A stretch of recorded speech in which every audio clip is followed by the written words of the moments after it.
Hello everybody, Vic here with another video, and today we're talking how to fix Friday 13th Part 3. Man, back when I was a kid, I had a VHS video that I made myself. It was Part 3 and Part 4 spliced together. So from the opening or the ending of Part 3, you went right into the opening of Part 4. Felt like one long, amazing 3-hour film.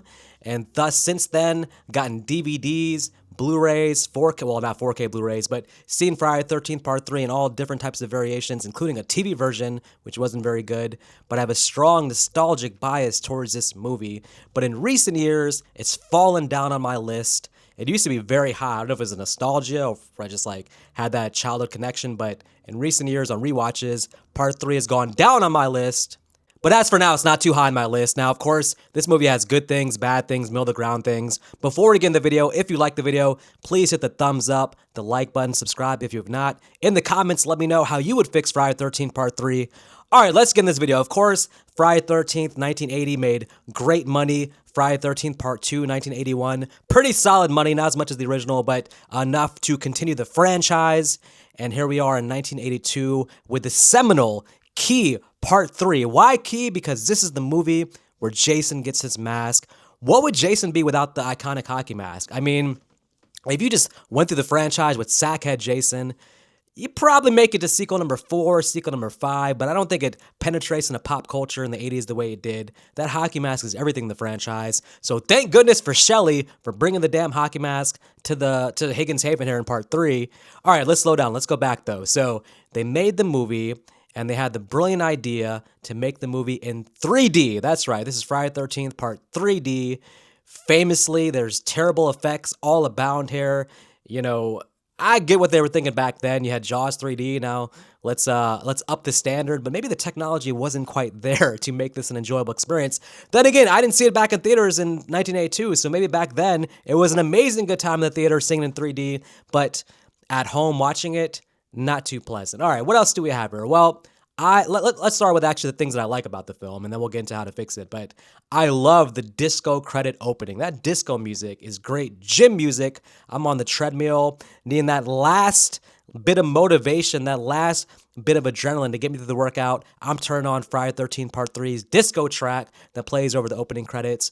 Fantastic. I love the look of Jason. I love how Jason is sort of different from Part 2. Now, of course, in Part 2 at the end, he comes through the window and he has a head full of hair. Now, was that Ginny's imagination? Was it a dream? We don't know. But if we say it's not a dream, it actually really happened, we can say that between Part 2 and 3, or at the beginning of Part 3, Jason shaves his head. That's right. After killing Edna and Harold, he goes in the bathroom, shaves his head. Why? Because he's a wanted fugitive. So, of course, the first thing to do as a wanted fugitive is change your look. So Jason wants to be incognito in case those stupid police officers come nosing around Crystal Lake. He's going to shave his head, change his clothes. That's why Jason looks different at in Part 3 versus Part 2. Okay, but I like the look of Jason. Richard Booker does a fantastic job just playing Jason. Very mysterious about the movie. He actually doesn't really show his face, doesn't show on screen until about an hour into the movie. And when he does show on screen, though, looks fantastic, has a mysterious walk to him. The grunting noises help ground Jason. This is human Jason. You know, when Chris hits him in the back of the head, he's like, oh, ah! He clearly feels pain here, which if you've only seen Zombie Jason, this might be a little bit distracting, but I like grunting Jason here. I like the sly smile he gives when he's looking at Chris after pulling himself off the hanged rope. That look he gives at the very end where she's in the boat and he's looking at her from the window in the house, that's one of the creepiest damn looks I've ever seen in horror films. So Richard Booker does a fantastic job here. Everything with Jason is very well done. What else do we have? Well, I love the setting here. Higgins Haven.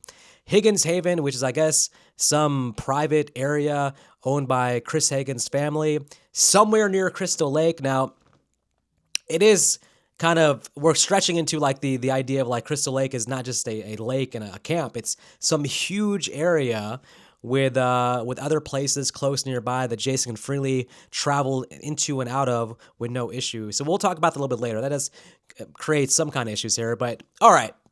Those things I like about it. And also, I'm going to say as well, I don't mind most of the characters. There's some characters I have issue with, but for the most part, this is not the worst group of characters in the franchise by any stretch. So the characters are pretty decent for a Friday 13th film. You got to add that in too, because also with Friday 13th, you can't carry high expectations for an amazing group of well-developed in-depth 3D, I'm saying 3D, which is funny, 3D characters. These aren't going to be three-dimensional characters, and damn it, that's just to be expected when you're going through this franchise. But okay, I would say that if you took the pulse of this movie amongst the fans, it's actually pretty popular.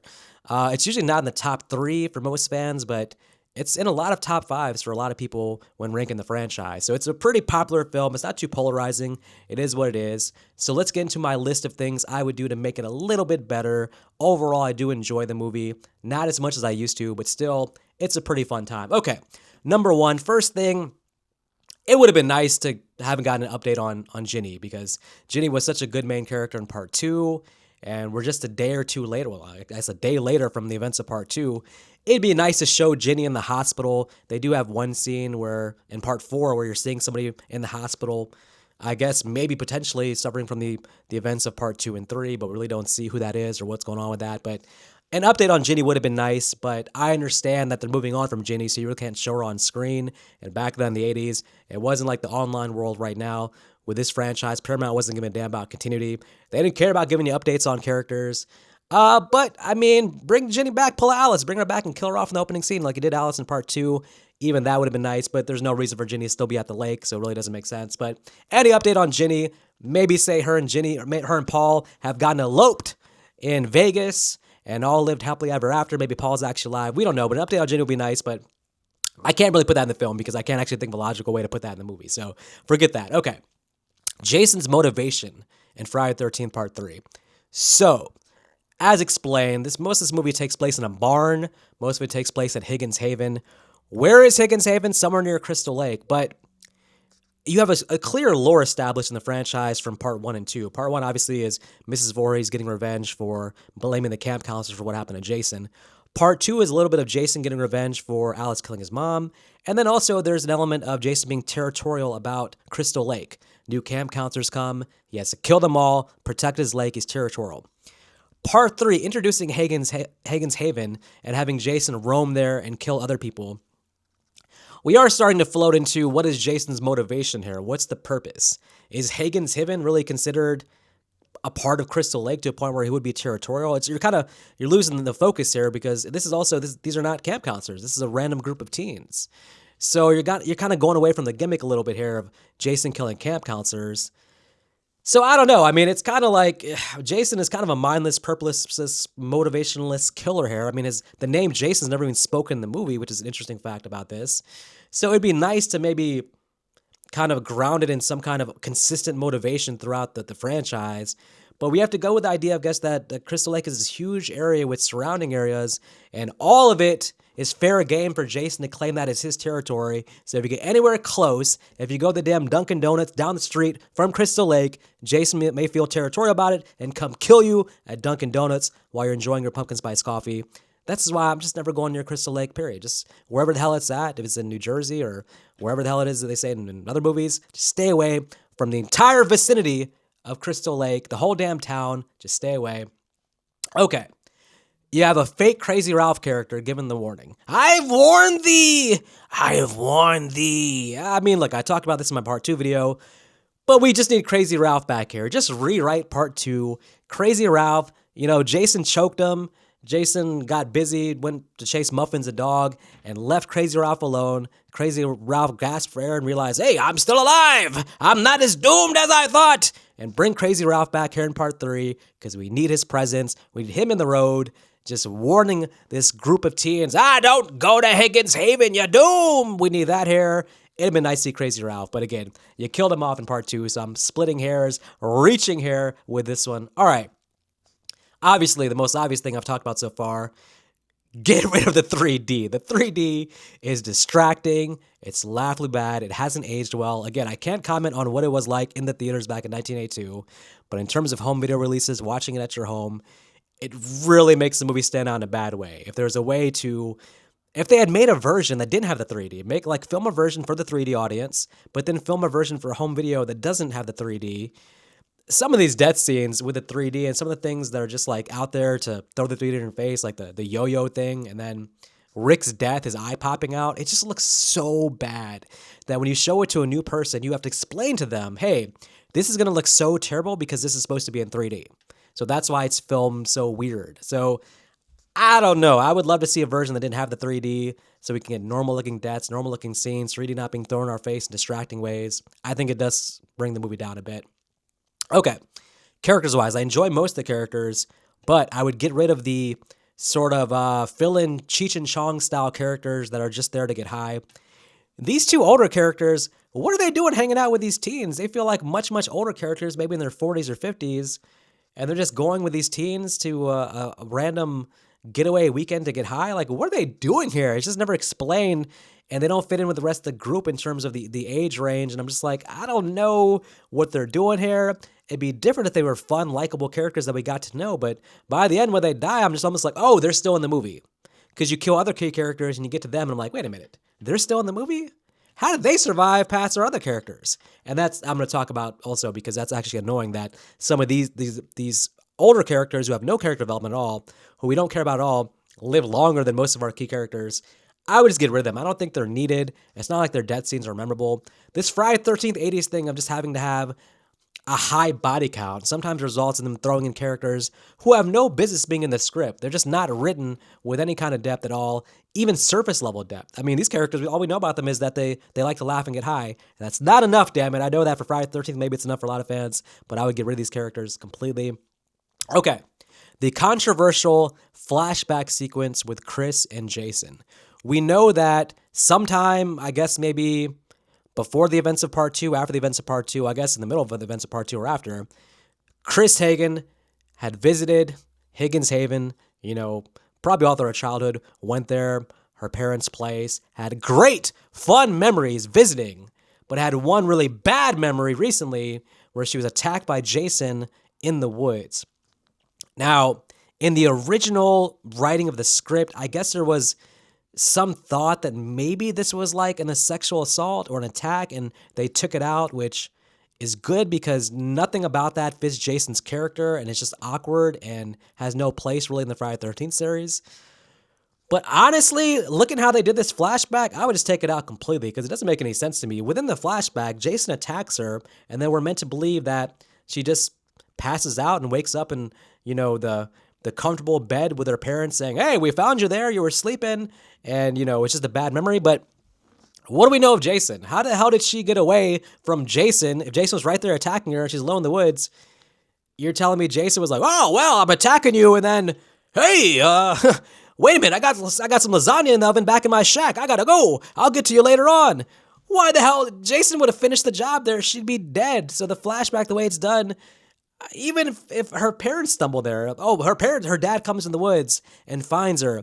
Jason's not the type to be like, oh my God, her father. Whoa, I gotta climb out the bedroom window.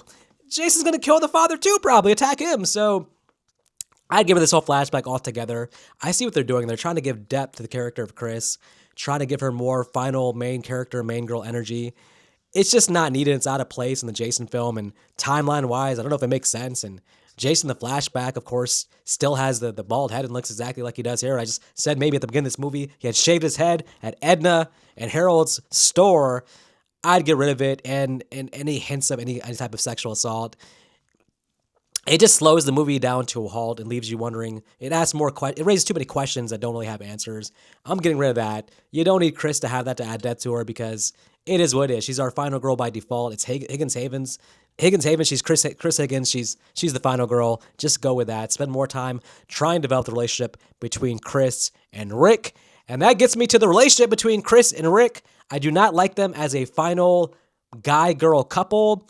This is mostly not on Chris. This is Rick being a terrible character who I've come to dislike, don't like at all. Everything he says annoys me, his actions. Everything annoys me about Rick. And I cheer when Jason grabs him by the cranium and crushes his damn eye out. Even with the bad 3D effects, I laugh my ass off every time. And that shouldn't be the case. When the final guy gets killed, leaving our final girl by herself in distress, that should be a moment of terror, like, oh my God. Rick was probably the strongest guy there. They showed his strength, lifting the hay. Big, strong guy. Jason lifts him up out of his damn shoes like it's nothing, crushes his cranium. That should be like a moment of terror for the audience. Like, oh my goodness, I'm worried about Chris now. But because we hate Rick, we're like, oh my goodness, this was the funniest damn thing ever. Jason, can you rewind? Can I rewind and watch that again? I just think they could have made the character of Rick more likable, and their relationship feels forced. There's no chemistry there. I don't buy they have this past together where they were together. I don't buy her being into him now. His reaction to her flashback seems kind of disengaged and like not really caring as much. So I would get rid of the character Rick or just change Rick into a different character that's a better final guy for Chris and makes you cheer for them as a couple so you can feel something in your heart when Rick gets his eye jammed out of his head with terrible 3D effects. Okay, speaking of Chris, I don't want to pile on here. She's a pretty good final girl, but there's one character in the movie who should have been the final girl instead, and that is Vera. Vera Sanchez, who, if you go back to the beginning of part 3, when you first introduced to the friendship group, we have our characters, our teens, going to pick up Vera. They're setting her up with a blind date with Shelly. Vera, going against her mother's wishes, is going to the camp, even though her mother's saying, "Don't do it!" You know, her mother didn't know what was going to happen, but her mother was right. So maybe the ultimate mode of the story is listen to mommy. She is right. She could have saved your life, Vera. But the introduction of Vera feels like main girl energy. You know, a girl who's going against her mom wishes because she wants to hang out with her friends. Despite that, going on a blind date to meet somebody, unhappy with a blind date. The entire storyline with Vera and Shelly, to me, is the main storyline of the first half of the movie. If you watch the movie closely, they get the most screen time. They're the only characters that this movie feels like it's actually investing time into get you to emotionally connect with. Because every guy at some point in life probably has been in a Shelly situation where you like a girl, but you feel like she's too good for you. You don't know how to approach her. You want to talk to her, but the words don't come out right. Maybe she doesn't like you back. We've all been in a Shelly situation. And probably a lot of girls have been in a Vera situation, you know, meeting a guy on a blind date. He's not what you wanted. The guy likes you. You're trying to figure out how to let him down easily. They have a dynamic that's fun, and they actually grow as characters. Shelly, being the prankster, by the end is like saying, hey, I do this because I want you to like me. And Vera saying, I do like you when you don't do this dumb shit. And then Vera looking at his picture from the wall, it looks like she's actually starting to form somewhat of a bond. Maybe she's not going to get with him in terms of a couple, but maybe they can be friends. They are the best two characters in the film, in my opinion, and they get shortchanged because an hour in, when Jason shows up and all shit goes to hell, the brilliant scriptwriter just says, hey, what should we do first? Oh, let's kill off the one couple we care about in this movie, Sharon Velli. Vera and Shelly. Let's kill them off. Before we kill off the other meaningless characters, let's kill their storyline and let's kill the movie because you could have done so much more if you let them as a couple continue to develop. Not a couple, but a pairing, let them develop and let them make it to the end. And look, I think Vera is a better final girl than Chris. I would have loved to see that dynamic of Vera surprisingly making it to the end. You kill off Chris and Rick in the woods on the way back to Higgins Haven, and now Jason's after them. And then Shelly being there at the end would have been actually fascinating as well. Now, listen, maybe Shelly has to die because I just complained so much in part 2 about the prankster guy in part 2, about the prankster character always having to get their comeuppance versus the killer. If you're the boy who cried wolf, eventually you're going to cry too many times and the killer gets you. So maybe that has to be Shelly's fate here for it to make sense. But you could let Shelly live longer than some of these other characters. I mean, I know technically Shelly does live longer because he gets his throat slit. He's walking around aimlessly, so he shows up at the end. But really, he dies before Jason actually even gets to Vera. Who are other characters here? Debbie, Andy, the Stoners. I don't care about these characters. Why are they living longer than Vera and Shelly? It just doesn't make sense to me. Justice for Vera and Shelly. I think Vera should have been the final girl. I think we connect with their characters way more in the first half of the movie. We want to see them continue to develop. It would have been fun to see them against Jason at the end. Just change the formula a little bit. Would have been nice to see. All right, what else do we got here? Well, speaking of Debbie and Andy, there's this awkward thing in the movie where towards the beginning, Debbie drops this line about being pregnant. Hey, that's what happens when you're pregnant. Just take that out the movie. I mean, there's no follow-up to it. It's never mentioned again. It's just there for no reason. And I'm just like, why put that in there? It's just a random, awkward thing. And then when Jason kills her, you're just thinking about the idea of, oh, Jason just killed a pregnant woman. Just take that line out completely. That feels like a script writing error because it didn't play into the story. If you're going to play into the story and have them talk about it more, then if you play into the story, then you could actually make Andy and Debbie deeper characters with a lot more to lose, a lot more to fight for. and then just make them the final couple in that case. Again, that gives them, more depth than Chris and Rick. So maybe go that route. But since there's no follow up at all, and it's never mentioned again, and then they're just both just like killed like it's nothing, I would eliminate that line completely. Get rid of the awkward pregnant thing there. Let's get rid of Pamela jumping out of the lake at the end. I love the scene where she's in the boat and she looks up and sees Jason staring back at her. It's one of the creepiest scenes in the entire franchise. And then Jason comes crashing through the door with that stupid, creepy grin on his face. Amazing. But the one fail at the end here is just having Pamela Voorhees jump out the lake and grabbing Chris. Why the hell would that happen? Who thought that made any sense? Why would Pamela Voorhees be in the lake, decomposed, coming out? Why would Chris be imagining this? Chris doesn't know the character Jason. She doesn't know anything about Jason or his backstory. Remember, these characters don't know who Jason is. Why would Chris be imagining Pamela Voorhees jumping out and grabbing her? It's stupid on every single level. You got to go to that scene. All right, what else do we got here? I'm going to have Ali survive at the end. I think Ali is a redeemed character. Now, Ali, whose whole biker gang gets decimated by Jason about midway through, goes into combat with Jason and gets his ass kicked, of course, within 3 seconds, beaten to a pulp, shows up at the end to give a distraction, allowing Chris to actually defeat Jason. This movie can have one more survivor, and it can be Ali. And Ali kind of earned it. Now, how do you make it happen? Well, the same exact scenario. Have Ali jump out, reach for Jason, Jason chops off his hand, and then Jason turns around and Chris gets Jason in the head. Yes, Ali is going to have to probably get a prosthetic hand in the future and could bleed out on the way to the hospital, but have his hand chopped off, but have him being put in the hospital, in the ambulance at the end, and have it open to the audience to decide if Ali's alive or not, because I think he earned it. I mean, at the end of the day, they frame him as a bad guy, human villain at first, but come on, Ali's not that bad of a guy, is he? I like the character. I would like to see Ali survive. There's always room for one more survivor at the end for a lot of these movies. And Ali earned it, just like Vera and Shelley. Justice for Ali. My favorite 3 characters in the film by far. Shelley, Vera, and Ali. All right. I think that's pretty much all I got for Friday the 13th Part 3. Yes, I still enjoy the movie a lot. I think there was potential for it to be one of the best sequels in the franchise. It doesn't quite meet that potential, but still a solid film all around. Just give me Vera as the final girl. Give me a better main guy character instead of Rick, who I just don't like throughout the movie. Get rid of Chris's stupid flashback sequence that asks too many questions and doesn't give answers. Just do those things, and we are good to go. And the end credits, hit me with that disco music one more time, and I'm good to go, baby. All right, until next time, you guys take care.